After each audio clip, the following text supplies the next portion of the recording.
कहानी दिल्ली शहर के रहने वाले राघव की है। राघव जो क्लास 6 में पढ़ रहा था। वो हर साल गर्मियों की छुट्टियों में अपनी नानी के गांव घूमने जाया करता था।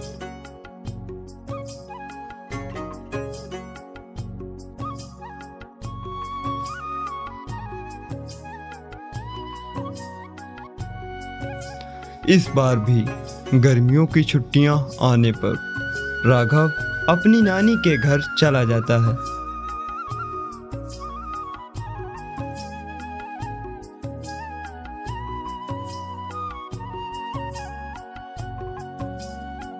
उसकी नानी के घर के ठीक पीछे ही एक आम का बगीचा था, जिसमें तरह तरह के आम लगे हुए थे। एक दिन राघव घर की छत पर खेल रहा था। तभी उसने घर के पीछे वाले बगीचे में कुछ आम लगे हुए देखे। राघव तुरंत नीचे आकर अपनी नानी से बोलता है,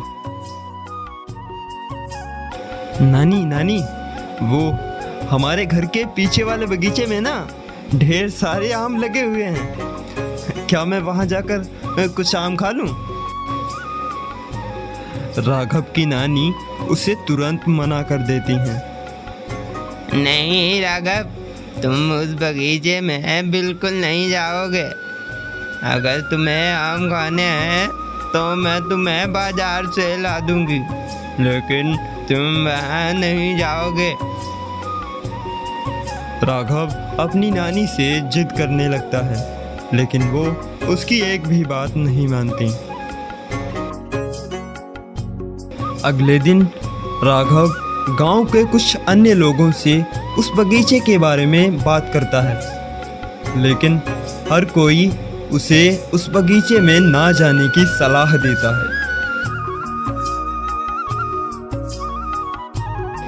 राघव शहर में रहने वाला एक जिज्ञासु बच्चा था। वो जानना चाहता था कि आखिर ऐसा क्या कारण है कि जिसकी वजह से कोई उस बगीचे में नहीं जाता है। एक दिन राघव की नानी किसी काम से बाजार गई हुई थी। तभी राघव मौका देखकर उस बगीचे में चला जाता है। बगीचे में पहुंचने के बाद राघव को ऐसा कुछ अजीब तो नहीं लगता, लेकिन हाँ, एक पेड़ के पास एक लड़की खड़ी हुई थी। राघव उसके पास जाके उससे पूछता है,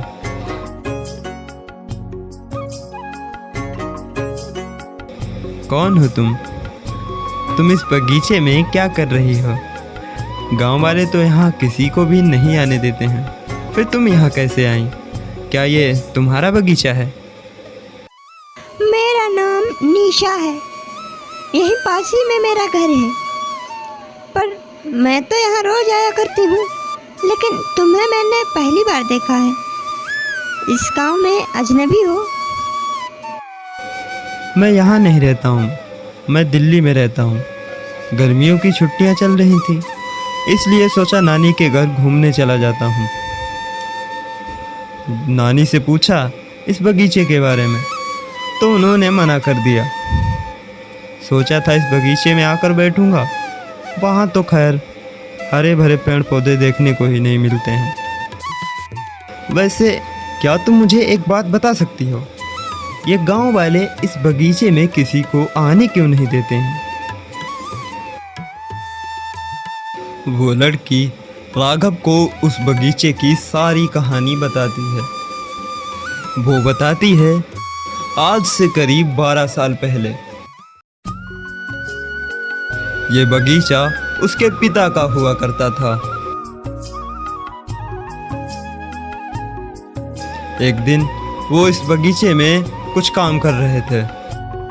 तभी उन्हें एक सांप ने आके काट लिया और उनकी मौत हो गई। तब से गांव वाले इस बगीचे को शापित मानते हैं। वो मानते हैं कि उसके पिता की आत्मा इस बगीचे में भटकती है, इसलिए वो किसी को इस बगीचे में आने नहीं देते। उस दिन के बाद राघव हर रोज उस बगीचे में उस लड़की से मिलने जाने लगा। धीरे धीरे दोनों बहुत अच्छे दोस्त बन गए। एक दिन राघव और लड़की उस बगीचे में बैठे हुए थे। तभी राघव उस लड़की से कुछ कहने लगा।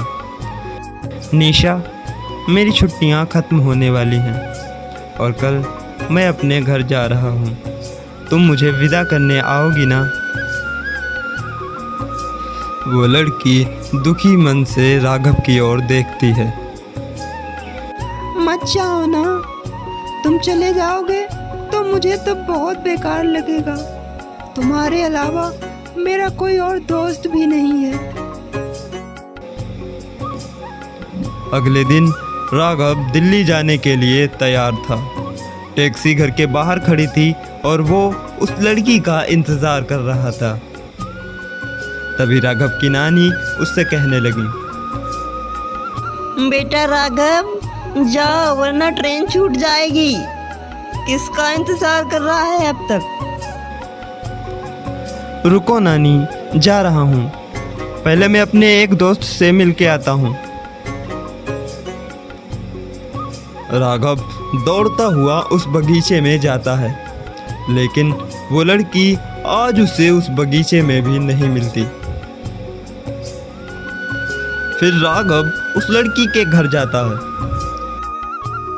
राघव जैसे ही घर के अंदर गया, तभी उसने वहां वो देखा जिसे देखकर उसे अपनी आंखों पर विश्वास नहीं हुआ। राघव देखता है एक दीवार में लटकी हुई 3 तस्वीरों पर फूलों का हार चढ़ा हुआ था, जिसमें उस लड़की की भी तस्वीर थी जो कल उसके साथ उस बगीचे में खेल रही थी।